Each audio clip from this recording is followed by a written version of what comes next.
Can you put it in like a separate smaller one? So maybe if I want, I can put. Hey, there's an 810 Warthog trying to find mine.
All right, good evening, everyone. I hope everyone's staying warm and safe. My name is Guy Lancaster, and I currently serve as the editor of the Online Encyclopedia of Arkansas, which is a project of the Central Arkansas Library System. And I would like to welcome you to tonight's discussion with Stephanie Harp and Kwami Abdul-Bey, titled John Carter and Lonnie Dixon, Remembering 1927. This lecture is one of many events relating to Black History Month, sponsored by the Central Arkansas Library System. Another event that might be of interest to you is the weekly A Conversation Worth Having, hosted by the Cowles Ron Robinson Theater every Wednesday evening this month at 7 p.m. To see a full listing of such events, go to cals.org, that's CALS.org. And if you and if you want to research the if you want to visit the research room of the Bobby L. Roberts Library of Arkansas History and Art for your own historical or genealogical inquiries, we are open to the public Monday, Wednesday, and Friday, 10 to 5. I'll be posting a link to all the Black History Month events at Cowles in the chat, and I also encourage you to check out the YouTube channel of the Central Arkansas Library System, where we have previous such events archived and ready to be viewed. Now, tonight's presenters are Stephanie Harp and Kwami Abdul-Bey.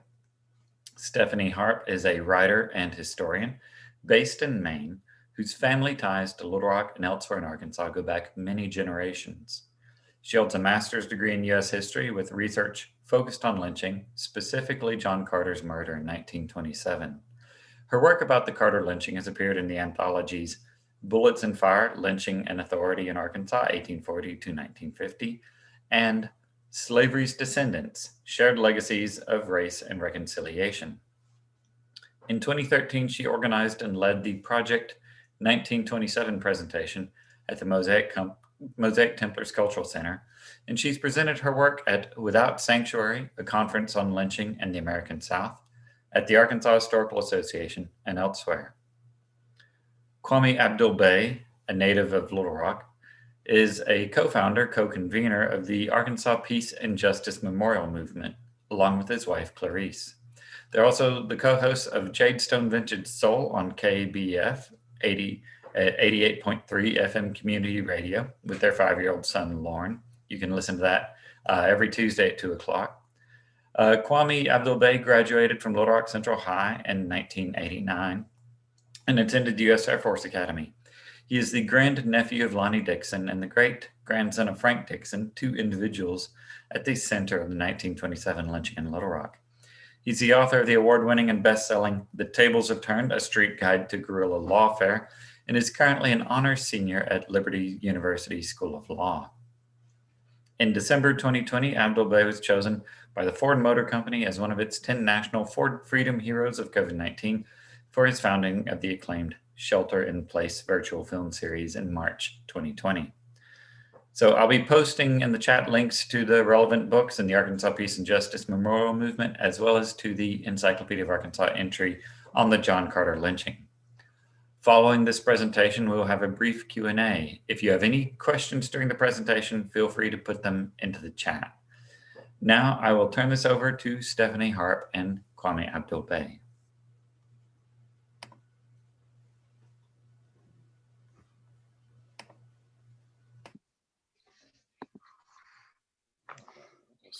Good evening, everyone. Thank you for joining us tonight to talk about what's been called a seminal moment in Arkansas history, the 1927 murders of Floella McDonald, Lonnie Dixon, and John Carter, and the mob violence that surrounded them. Local and national newspapers with mostly white or Black readers, a left-leaning Kansas journalist, and Little Rock residents and their descendants all told, reported, and remembered what happened in different ways. Tonight, we're going to offer an overview of the events and memories of them. What I would like to do is I'd like to caution all of our participants tonight to let you know that what we present tonight may have trauma triggers for individual participants. We will be discussing lynching, and we may say some things that may spark some trauma. So I want you to be aware of that, because as we discuss these aspects of structural violence motivated by racial animosity that affected and continues to affect the citizens of Little Rock, Arkansas, whether individual citizens or groups of citizens, we must acknowledge it, whether we like it or not.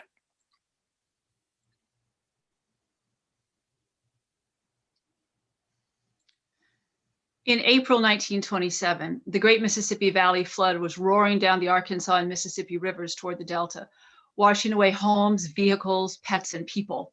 Everyone was tense and anxious.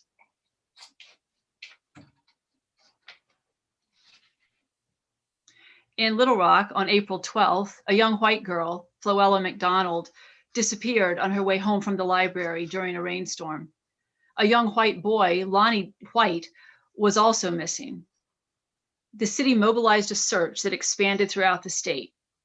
By the time the overflowing Arkansas River reached Little Rock 6 days later, the children were presumed dead. Floella's parents are there in the lower right, and the boy's parents are on the upper left.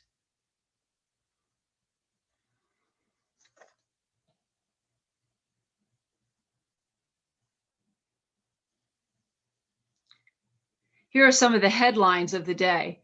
The Arkansas River was at its highest stage since 1833. A Missouri Pacific Railroad bridge collapsed in Little Rock. This is Little Rock. Interestingly, no one that Kwami and I have talked to has ever mentioned anything about dealing with the flood itself. On Saturday, April 30th, 3 weeks after Floella McDonald's disappearance, Frank Dixon, the janitor at the First Presbyterian Church at 8th and Scott Streets, found her body in the belfry.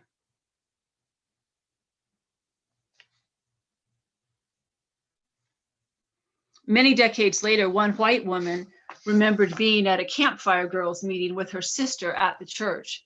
When Mr. Dixon told the troop leader, who then told the girls that he had found Floella's body, the woman and her sister ran all the way home instead of taking the streetcar like they usually did.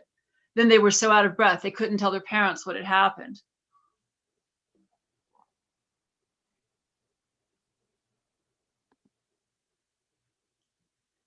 Frank Dixon, his 16-year-old son, Lonnie, and 7 other African-American men and young men were questioned by police.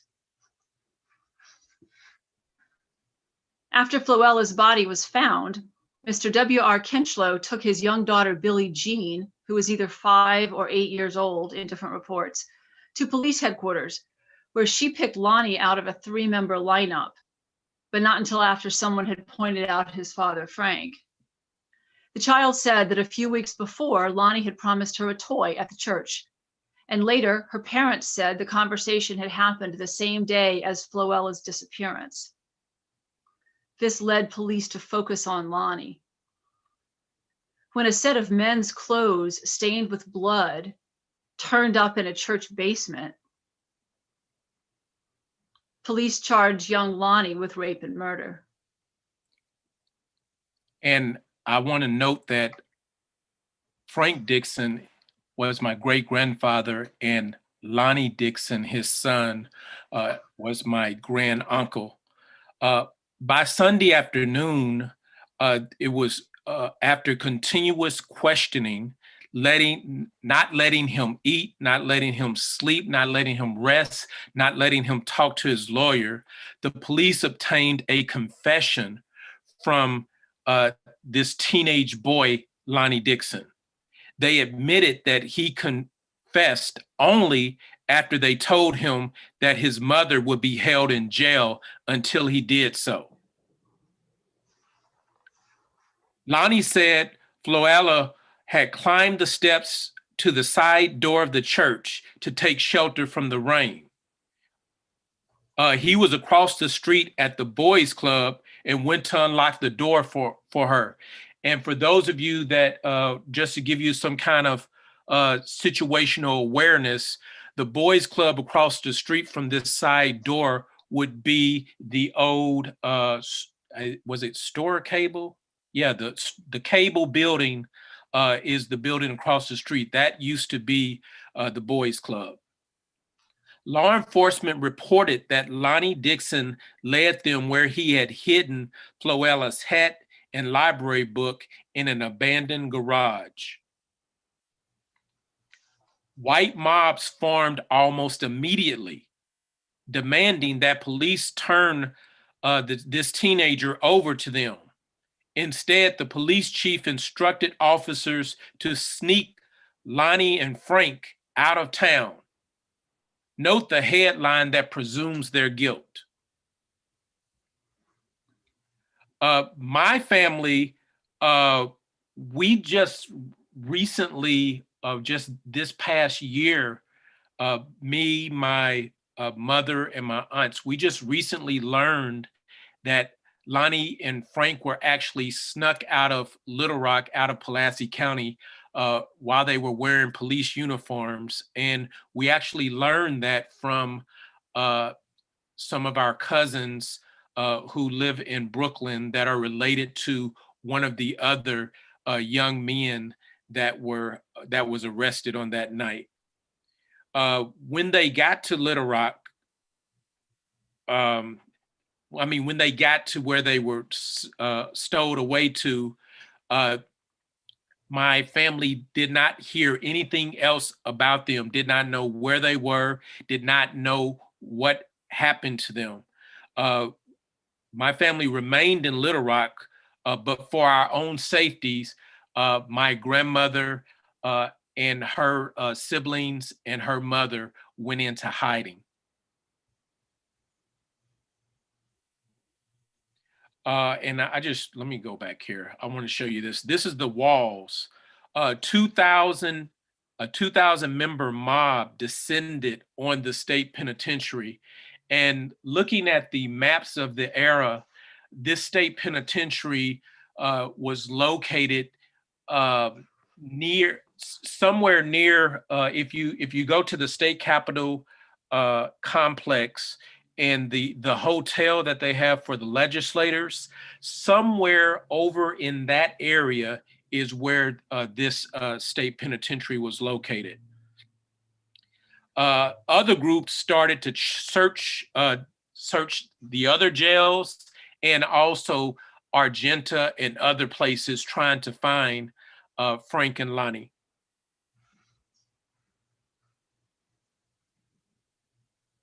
Little Rock Police Chief Burl C. Rudenberry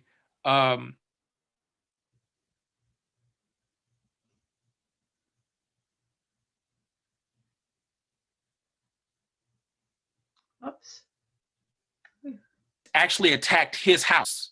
And they attacked his house with so much force and anger that it caused him to leave town. And he left town with his family for his own safety and for his family's own safety. By Tuesday, May the 3rd, 3 days after Floella's body had been found, mob activity seemed to have stopped. That day, the grand jury indicted Lonnie Dixon for assault and murder. And again, if you look at that headline up there, it is written where it assumes guilt. And they set a trial date for only 2 weeks later. Now, mind you, I just said that 3 days after he was arrested, Lonnie Dixon was found by a jury to be indictable for these charges. And that's Lonnie right there. In an attempt to prevent a lynching, the grand jury warned the citizens of Little Rock that mob violence would not be tolerated. And the mayor assured the city that this teenager would be sentenced to death. An editorial appeared in that morning's paper, appealing for law and order in reaction to the mobs that had formed to look for Lonnie and his father, Frank. The flood is not mentioned in this particular piece, but the entire Delta region was under a state of emergency and was appealing for national aid. This editorial was Wednesday, May 4th. Later that same morning, Mrs. B.E. Stewart and her 17-year-old daughter, Glennie, were driving a wagon toward Little Rock. A Black man approached the white women, and here the stories differ widely about what happened next. Some said a car backfired and scared the horse, and he jumped into the wagon to help the women, and they fell off. Other stories said he asked for liquor or directions to a bridge and knocked the women to the ground. What is known for sure is that a man approached the wagon and both women were injured. A passing car took them to the hospital and the man fled into the woods. Word spread quickly. When the sheriff called for help, more than 1,000 people joined the search. Came out from Little Rock to, Kwami, we were talking about where exactly this was. Do you want to put that in context for people? Oh yeah, let me put it in context. Based on our research and looking at all of the maps of the era, we've been able to determine that this incident that Stephanie just mentioned happened somewhere in between the what's currently known as the intersection of Canis and John Barrow, and where if you go down Canis Hill to where the not UPS, that's U-Haul, where the U-Haul store is. So it's happened somewhere in between there. We do know that. And to provide even further context, the interesting thing is that what we know as a Bull Park, that area that when you leave out of the U-Haul facility and go up that winding hill, that was one of the Josephine Baker additions. You got, I said Baker, Josephine Pankey, excuse me. Josephine Pankey, a lot of people know about the Pankey addition out Highway 10, Cantrell Road, but fewer people know that there were actually 3 different Pankey additions, and the second Pankey addition was in that area where this incident occurred. And let me show you a map. Oh,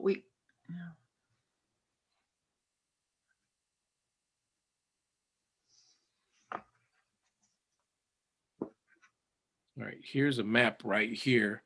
So when the sheriff called for help, more than 1,000 people joined the search.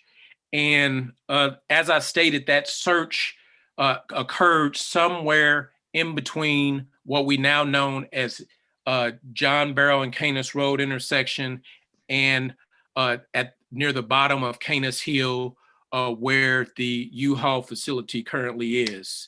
The western borders of the city at that time, the most western part of the city, what we now know as Harrison Road, that was the western border of the city that was south of 8th Street. This map right here is a 1919 map that was created by Miss Florence Basildale.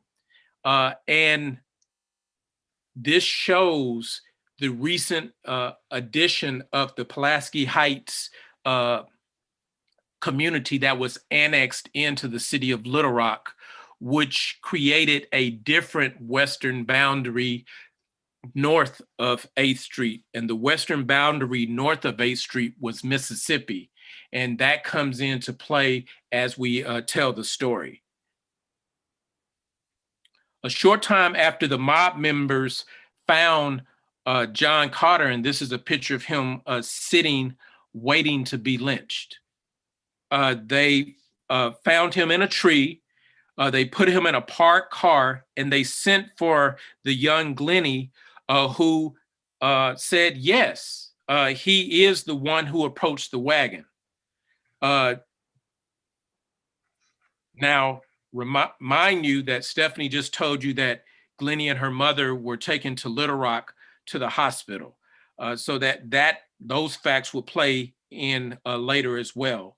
So the mob leaders they said that they wouldn't let the police protect this young man, John Carter, 22 years old, the way that they protected the teenager Lonnie Dixon. So they had a lynching party. The mob led Carter to a pole where someone hit him with a revolver and told him to confess. He denied that he had assaulted anyone, that he was just asking for some water and he asked for some water, he asked for a cigarette, and he asked for permission to pray. They placed a rope around his neck, pushed him on top of a car, and some reports say that a handful of police officers, Little Rock police officers, tried to stop what was happening, but were threatened by the mob. The rope around Carter's neck was pulled tightly. The car was driven out from under him, and a line of 50 men shot him more than 200 times. The sheriff brought the coroner out, but no one that was present admitted to having seen John Carter's murder. So the coroner recorded his death, quote, at the hands of parties unknown. And you see, we circled that there.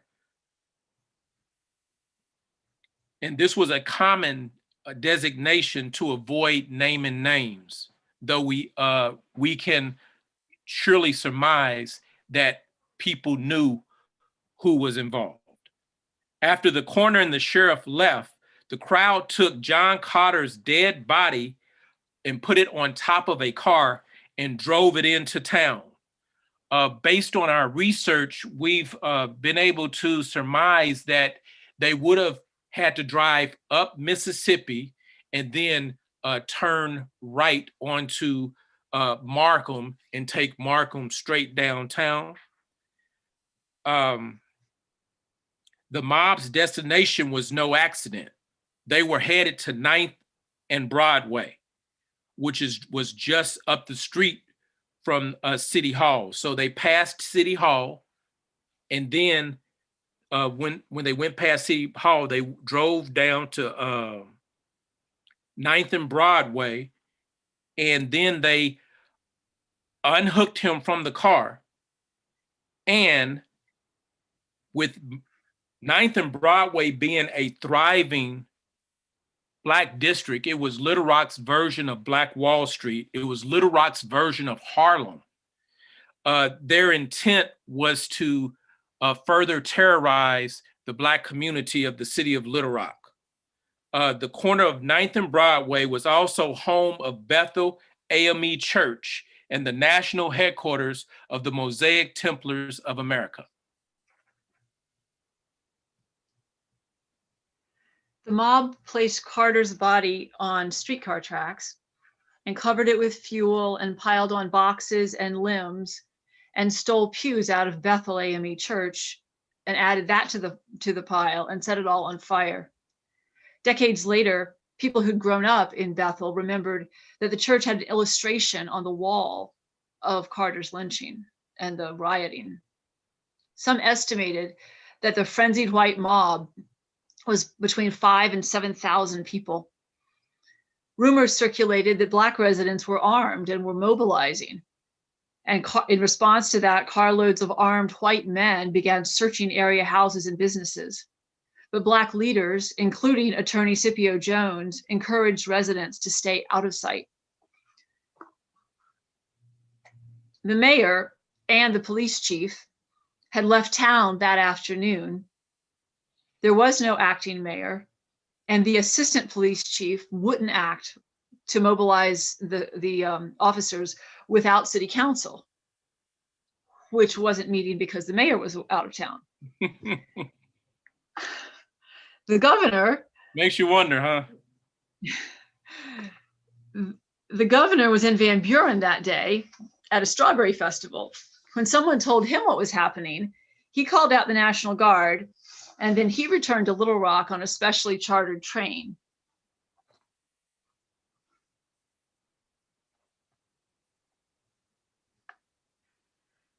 70 guardsmen converged on the 9th and Broadway intersection from 4 directions, and they found a man directing traffic with a burned arm from John Carter's body.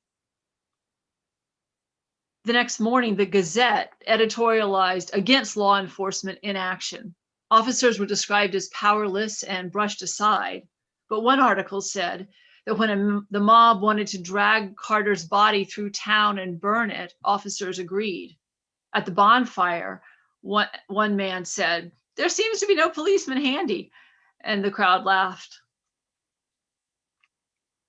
Oh, there are several accounts that have been written or provided as part of oral histories, eyewitness accounts to this incident. One of the accounts that I found truly disturbing was the account of Clifford E. Minton in his book, America's Black Trap, which was published in 2001. He, at 15 years old, he was a member of Bethel AME Church, and he was actually walking to the church to, run an errand for his family. And in the process of doing that, the mob driving down Broadway towards 9th Street, and he ran and hid in the church, and he stayed in the church until all of the violence ended and all the crowds dispersed. The sheriff called the search and lynching orderly. He said the melee didn't get out of hand until the body was dragged to town.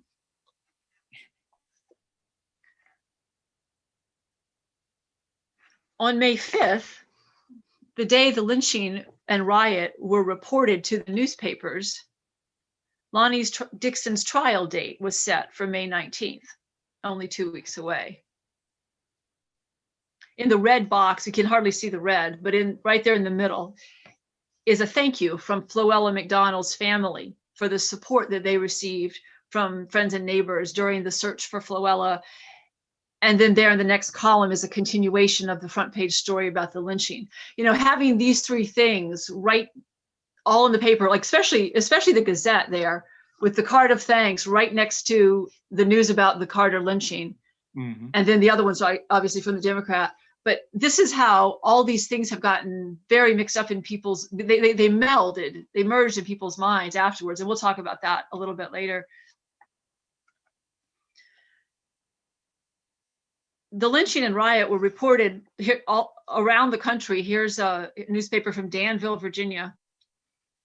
Also St. Louis, New York, and there's a Pine Bluff one. One thing we should mention too is John Carter was reported as several different ages. Yes. All three of these all three of the murder victims were reported at different ages. John Carter was reported as 22, and other places he was reported as 38. Those pictures, really look like a 22-year-old, much more than a 38-year-old. Floella McDonald was reported as 11 or 12 or 13. Lonnie Dixon was reported as 15 or 16 or 17. How I know Lonnie's real age is because in 1927, my grandmother was 13 years old, and Lonnie was 2 years older than her. So he was 3 years older than her. So he was 16 when he was arrested. Okay. This was the Chicago Defender's account that said no one had identified Carter at all, and that when the white men in the mob heard that Black citizens were armed, that they dispersed. So even the newspaper accounts of the day, of course, are going to be aimed at their readership. Yes. And they're going to tell their readers what their readers are going to be most identify with. The white papers, the black papers, everybody. Indeed. This book, this is the cover of a book, Scars from a Lynching, by Edith W. McClendon. She happens to be the mother of one of my most favorite principals when I was growing up. And in this book, she talks about her own experience with the John Carter lynching. She remembered that the Stewart women protested to the mob that John Carter had been helping them control their runaway horse. This figure labeled mob spirit is standing in flood waters. So that kind of gives you an idea that the mob spirit will not be stopped no matter what. It could be a national emergency, but disaster doesn't interfere with the spirit of the mob.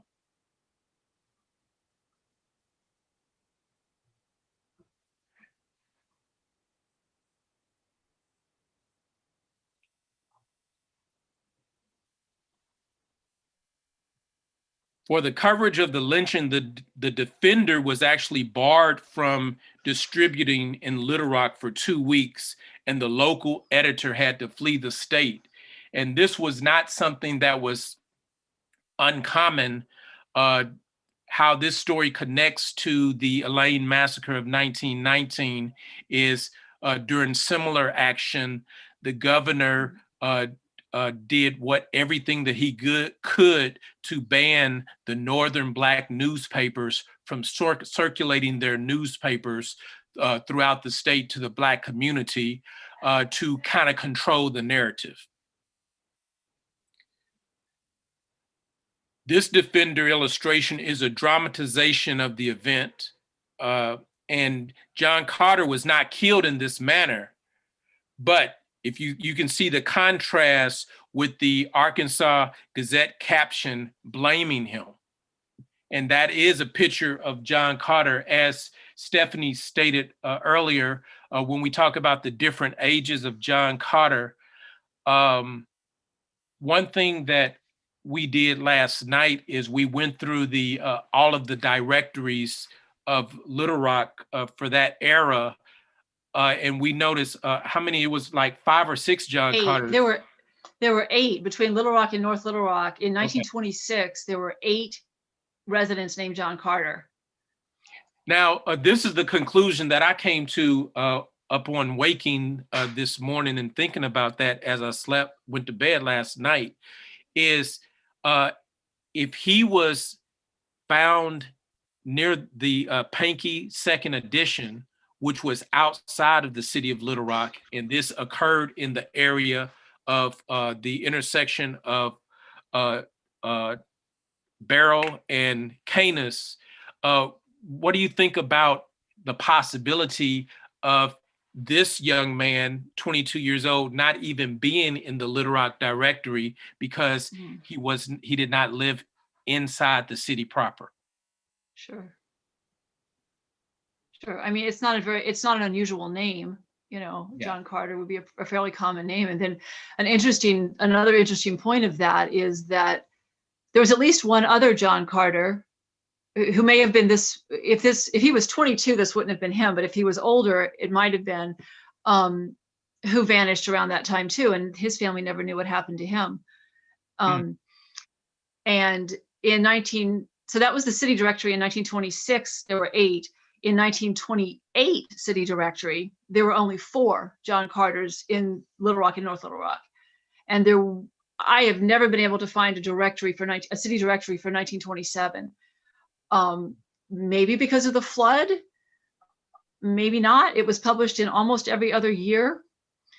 If anybody who's watching knows where there's a 1927 city directory for Little Rock, I would love to hear about that. And for those who don't know, city directories were sort of like phone books, kind of before everybody had phones. So they were published every year generally, and they would list like a name and an address and an occupation. of the head of the household, and then whoever lived in the household, kind of like a census, only less official than a census. White reaction in Little Rock was split.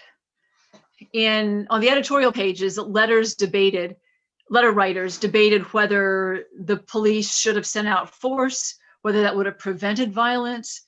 The mayor said that the mayor postulated that if they'd sent out 50 officers, 250 people would have gotten killed. That was his number, because there were people in the police, high-ranking officers in the police force, who said, just let me go, let me stop the mob, I can do this. You know, maybe we'll have a few people who get shot, but we'll stop this ridiculous thing that's happening with these thousands of people, you know. But they never got authorization to do that. Again, because the mayor was out of town and the police chief was out of town and there was no acting mayor and, you know, all that.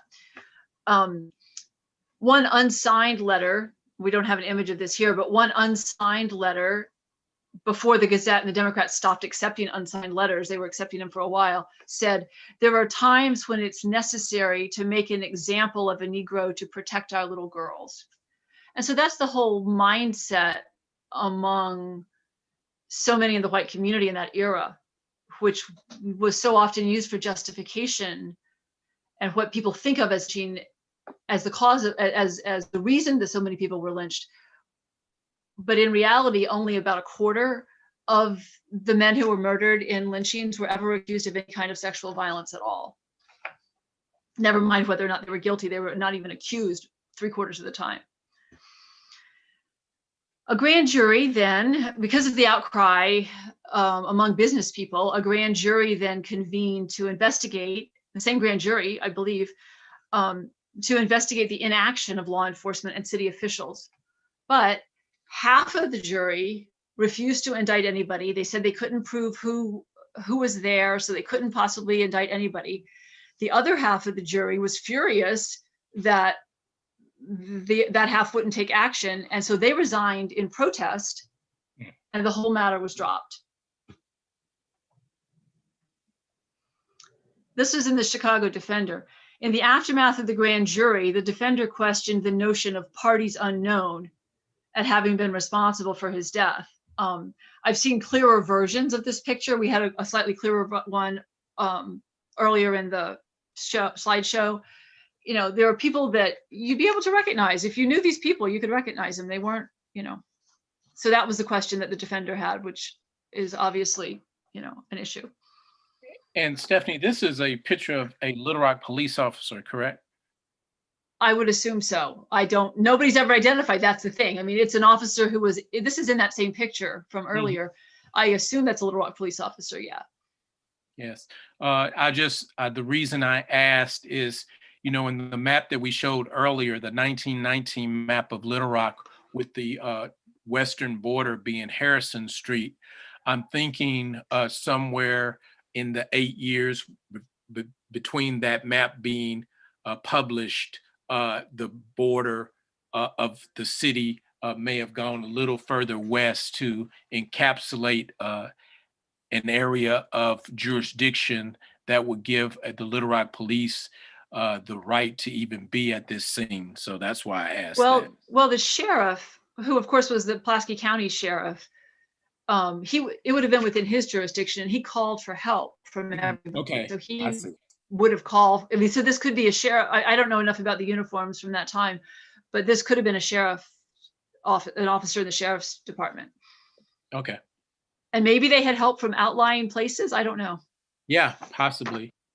All right. Well, 2 weeks later, on May the 19th, in a courthouse that was surrounded by the Arkansas National Guard, an all-white jury took only 7 minutes to convict this teenager, Lonnie Dixon, to the electric chair for Floella McDonald's murder.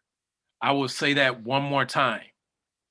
His trial lasted 7 minutes on a charge of murder, and that 7 minutes included deliberation to decide whether or not he would get the death penalty.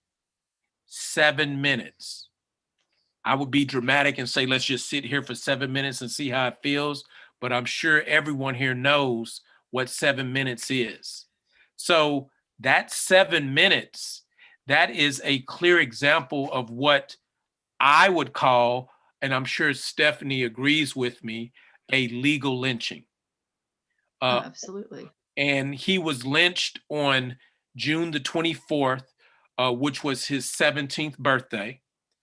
As I stated, and as Stephanie stated, the press reports have fluctuated on his age, but in preparation for this, I basically just used what I knew my grandmother's age was at that time, and knowing that he was 3 years older than my grandmother, so that's how we came to the age of on his 17th birthday.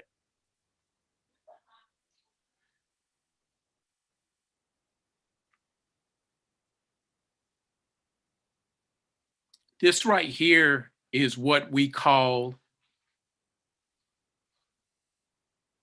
I wouldn't call it, but what is called Lonnie Dixon's confession that was signed on May 23rd, 1927. The problem with this confession, and we don't have the ability to zoom in, but we definitely could supply anyone who's interested in getting a copy of this, the files. But reading the confession, anyone with a clear mind could understand that this possibly could not be the language of a 16-year-old who has been arrested and who's in trouble and who has been basically beaten into a confession. There's no way that he could have possibly done that. As I understand from my mother and my aunts, at the time that that Lonnie Dixon was arrested, he did not have a large aptitude for reading and writing. So this is definitely, in my opinion and my family's opinion, someone else's doing and someone else's signature.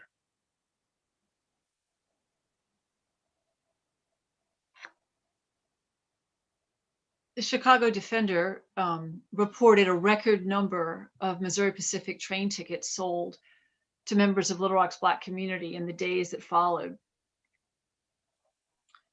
the lynching and the riot. Memories of the terror of those days lasted for decades. In 1957, Elizabeth Eckford's mother feared for her safety at Central High because she had witnessed as a child the parade of cars dragging John Carter's body to 9th Street. In the 1970s, a different mother feared for her daughter's safety after her daughter had earned a high school diploma. She feared that angry whites would come after her daughter because of her accomplishment.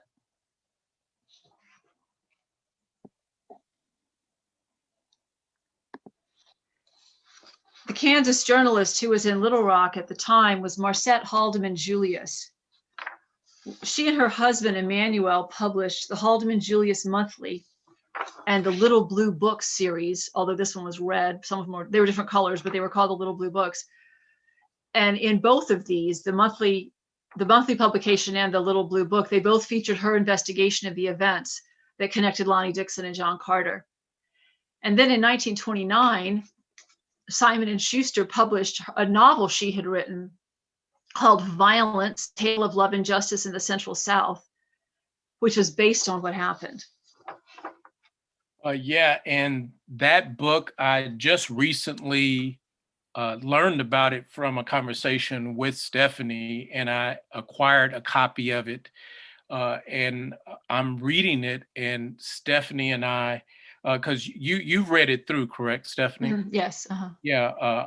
Once I finish reading it, I think there's something that we can do with this, Stephanie, as I stated in our last conversation about it.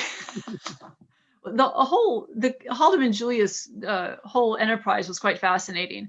Yes. They published thousands of these little blue books, and they published this monthly, and they were called, I saw a reference to them called the Henry Ford of publishing. And as the parents of paperback publishing, because these books, these little blue books were like 5 cents, I believe, at the time. And I like the tenacity of this husband-wife team. They were basically, we had Ida B. Wells going around the country investigating lynchings to a high degree and a high caliber, and they pretty much did a little bit of that themselves, and that brought them to Little Rock to investigate this lynching. She actually happened to be there when it happened. I'm not sure why, but she was on the ground in Little Rock when all of this happened already. I don't think she was there to investigate. So that's it, just like fortuitous, that she was there, so she started investigating. All right. This right here, this is the Pulaski County Memorial at the Equal Justice Initiative's National Museum for Peace and Justice, which is located in Montgomery, Alabama. If you see for Pulaski County, they show 1, 2, 3, 4, 5 known documented lynchings in Pulaski County. You see John Carter is the last one for Pulaski County. And before that is, they have Homer Blackman, but they have H. Blackburn. That should be Homer Blackman. I guess I should call them and tell them, right? Now, what the National Memorial for Peace and Justice does is they have a memorial like this for every single county in the United States that has at least one documented lynching. And as it was stated at the beginning of this presentation, when we say documented lynchings, we're probably talking about a mere 1/4 of the actual number of lynchings, but the documented lynchings are the ones that we can verify. How EJI does it is they verify it with 2 or 3 different sources, and those sources are newspaper articles from 2 different newspapers in 2 different cities, or the like. So this lynching right here is, this memorial is basically what got me and my wife, Clarice, into founding the Arkansas Peace and Justice Memorial Movement, because when we went to the National Memorial for Peace and Justice, we learned that Arkansas has 492 documented lynchings, and it was our goal to come back home and to begin the process of memorializing those 492 victims. Our first memorial will happen in May of 2021. It was scheduled in May of 2020. However, with the pandemic, we had to delay it for a year, but we would definitely be interested in all of you that are participating in this particular lecture to also join us for that memorial. It will not be in person. It will be live streamed because of the COVID situation. This picture right here, and this is our last slide, I believe, isn't it? This is the location of the actual location of where John Carter was lynched. This is the southwestern edge of Haven of Rest Cemetery, and that's the area where he was lynched. And interestingly enough, he was the location where John Carter was lynched is right across the street from a legal lynching that happened 2 years ago when Little Rock Police Officer John Starks unnecessarily shot and killed Bradley Blackshire Sr. Just right across the street from this particular scene. So what that does is that gives all of us context that if we don't do what we need to do to learn about Arkansas's dark and difficult history and learn from it so that we can today work towards making a brighter future for our children and grandchildren, we are doomed to relive a continuous cycle of this senseless, racialized terror lynchings. And with that, I think we're finished, Stephanie, don't you think? Yes, I do. The one thing I'd like to add about acknowledging our history is that the reason that I researched this whole incident and got rather obsessed with this incident some years ago is I learned that my great-grandfather had been a deputy sheriff, a Pulaski County deputy sheriff who was present that day. I've never tracked down anything more specific than that in oral histories or in any kind of research, but he was a deputy sheriff and he was present the day that the lynching happened. And I became quite obsessed with figuring this out, trying to figure this out. All right, so there we're going to turn it over to our Guy, to take us into the next part of this presentation. All right, thank you very much. Stephanie shared how she became aware of this event. Kwami, you have a story about that too, don't you? Yes, I do. I became aware of it when I was a nerd growing up at Central High School. I took the liberty of at least every other Saturday I would spend at the library, the main library in the original location. And I just really loved to thumb through microfilm. I was just fascinated with the machine and how you could just go back in time. It was a time machine for me. So one Saturday I was there and I came across one of the stories that Stephanie and I just shared with you guys. And when I read it, I'd never heard of Lonnie Dixon, but I knew my great-grandfather, Frank Dixon, and I knew that as a result of this incident, he disappeared and was never heard from ever again. So when I read the article and I saw Frank Dixon's name, and I saw it in conjunction with Lonnie Dixon, and I saw the picture of them two right next to each other, my heart fell into my big toes. And I immediately gathered my stuff and jumped on the CAT, Central Arkansas Transit, which is what it was called back then. And I went to my grandmother's house over on 15th and Summit. And I knocked on the door. And when I knocked on the door, she answered it. And the first thing I asked her, I said, "Who is Lonnie Dixon?" And, you know, my grandmother, she was so bright, so fair complected that she could successfully pass for white, but she turned whiter than she normally was and just immediately began crying. And I just pulled her and I hugged her and we sat down and she told me this story. And Stephanie, I read the transcripts of the interview that you did with my mother, and I was almost in tears when I read about how my own mother found out about her uncle. And she was a child, what was she, 6 or 7, playing in the front yard? No, she was preteen. And she was young anyway. Uncle, she was a child at some age, yeah. I don't remember. Yeah, my Uncle Everett was one of the original students that was selected to integrate Little Rock Central High School. It was originally the Little Rock 10, but it was found out that he was the nephew of Lonnie Dixon.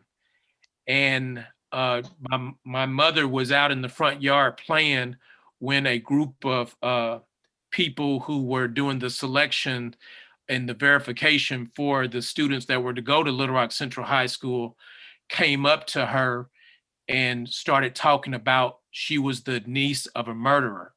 And that's how my mother found out about her uncle, Lonnie. And my grandmother immediately ran outside and grabbed her and took her in the house. We have a few questions about source material. Is there anything in the 1920 census that might give me clues about John Carter? Well, that's a good ways earlier. I don't have that off the top of my head. I don't know. Well, I can tell you, I have looked at the 1920 census, and the 1920 census does have a couple of John Carters. I was under the mistaken impression, I went with the first age that he was given, and that led me down a road to find descendants for John Carter, because with the information that I originally read, he was married with children. However, in comparing notes with Stephanie, I learned that he was actually much younger, and there was no definite information on whether or not he was married. The newspaper, all of the newspaper articles refer to him as someone being a little slow, someone being a little challenged mentally. So I think that plays a factor into who he may have been. But that's also a bit of a trope that shows up Right. in lynching stories. Yeah. You see that over and over again. So sometimes it's hard to know if that was actually true or if that was just anyone who might get near a white girl was assumed to be mentally challenged somehow. Yeah. So the answer to the question is we're still trying to figure out exactly which John Carter that was murdered. Right. Right. And someone wants to know if city directories give good information on both Black and white residents. Yeah, I mean, it gives the race of the residents as well. Yeah. I mean, I don't know if it's good information, but it's in there. Well, one thing that I like about the directory that we did look in is that one of the John Carters listed was an assistant attorney general for the state of Arkansas. Probably not that guy, huh?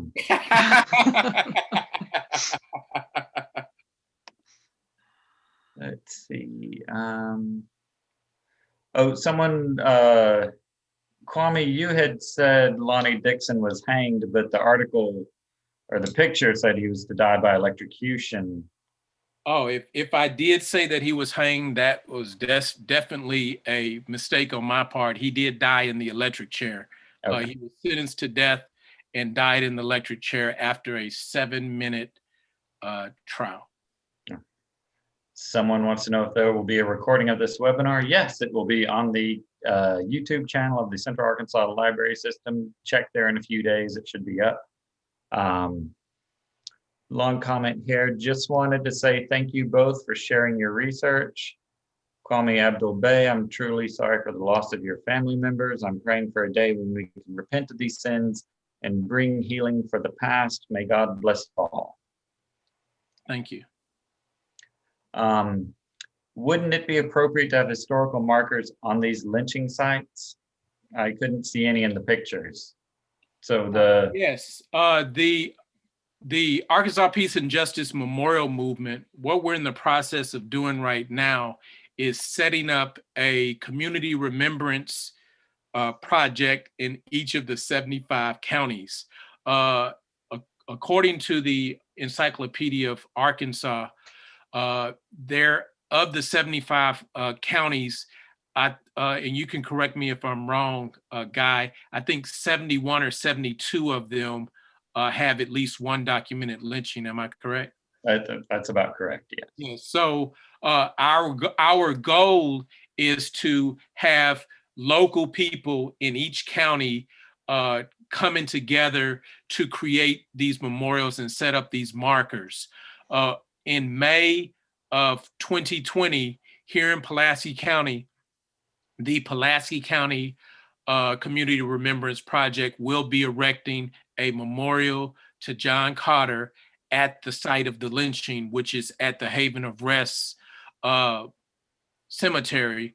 We are also working with the Downtown Neighborhood Association and the City of Little Rock to get the intersection of 9th and Broadway renamed John Carter Square.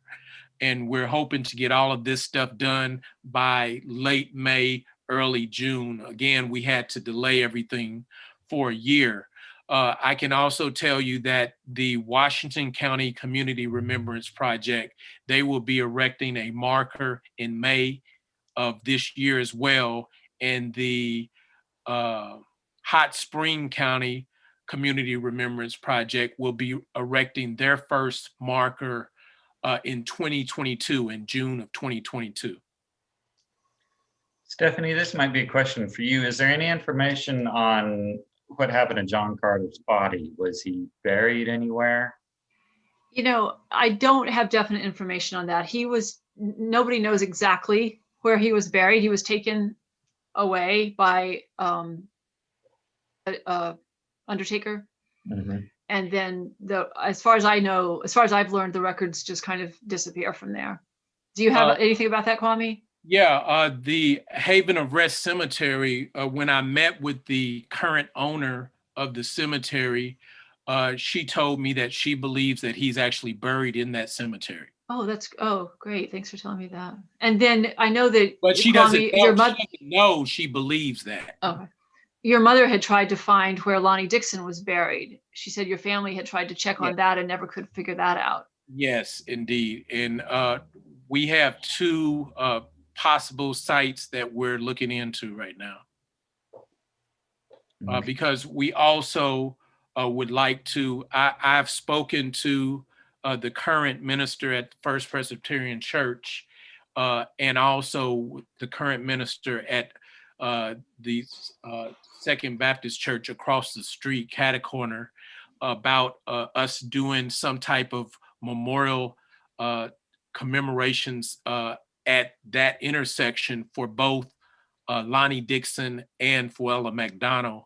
And they're positive and interested in doing that. So that's something else that we had to put on the back burner, and we're just now starting to bring everything back.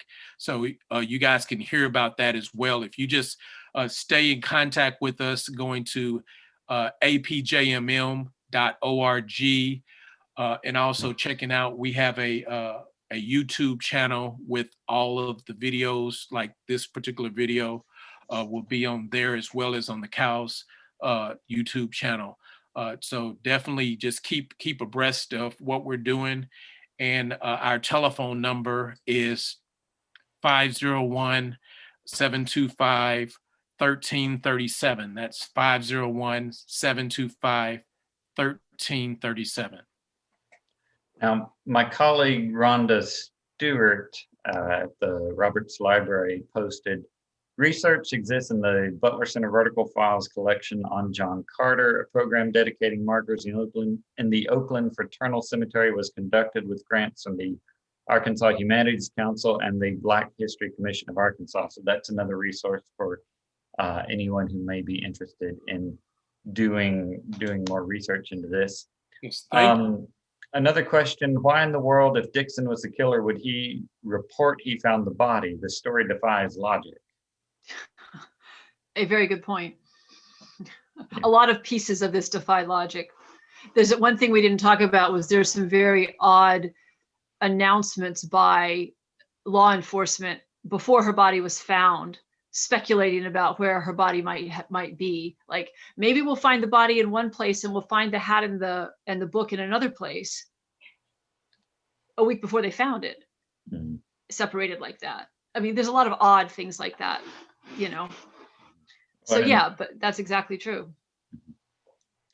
Got a comment. Thank you all for preserving this difficult history. Haven of Rest Cemetery has interesting proximity to I-630. And we had a previous Legacies and lunch presentation on the construction of Interstate 630 and its impact on the Black community of Little Rock, which can also be found on the Cal's YouTube channel if anyone's interested. Yeah, and I'll add to that, Eric Hughes did a very good job on telling us about that history of the construction of I-630 and the reality that there are two cities. There's a Black city south of I-630, and there's a white city north of I-630.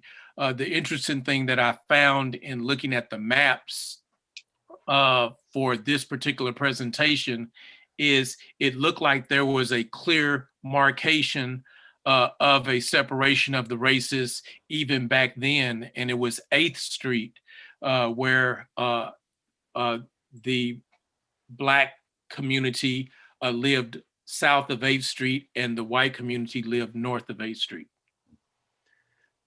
Someone's asking if his age is 16, can his body be exhumed for DNA? But you've said we don't know where his body is. But this sort of raises a different question for me. Do we know where Floella McDonald's buried? I don't know. I'm sure it's there. I never have tried to track that down. I would imagine that that's somewhere. Okay. Stephanie, do you think that we could ask? Yeah, Greg's. No.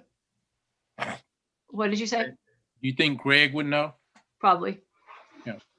My colleague Rhonda Stewart's chimed in to say that Lonnie Dixon's listed as being buried in Fraternal Cemetery. So that may be another avenue to check. Though, sometimes we found, that may be reported one place and buried in another. It can be challenging sometimes. And, especially lynching victims, it seems there was a reluctance to at least openly say where they were buried, often for fear of vandalism of the grave and whatnot. Someone asked, is it possible to do more webinars of Black history even outside of Black History Month? And this will allow me to do a plug for our upcoming Women's History Month series of talks, which does feature a discussion by Dr. Carmen Williams of Arkansas State University, talking about how Black women writers represented the state of Arkansas in their writing. So yes, we have Black history events all year. Just keep abreast of them at cals.org.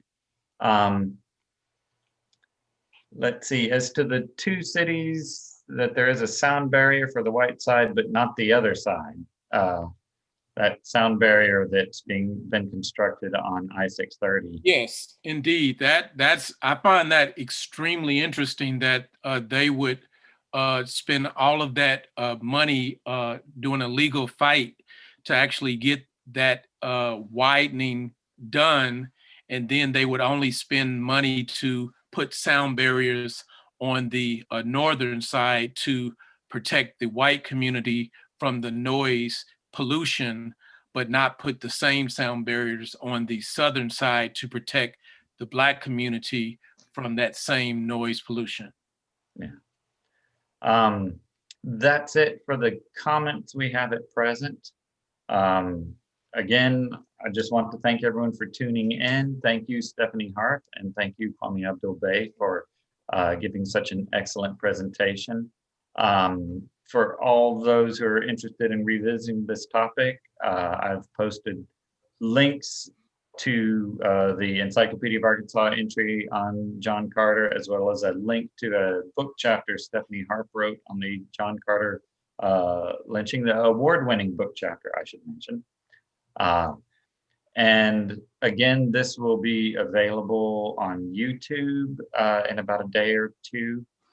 So it'll be archived there. And again, if you want to become involved in local events relating to remembering and developing markers and education programs related to this kind of history, check out the Arkansas Peace and Justice Memorial Movement website at apjmm.org. Thank you, everyone, and have a good night. Stay safe, stay warm. We will see you all next time. Take care, everyone. Thank you, everybody. Good night. Good night. Good night.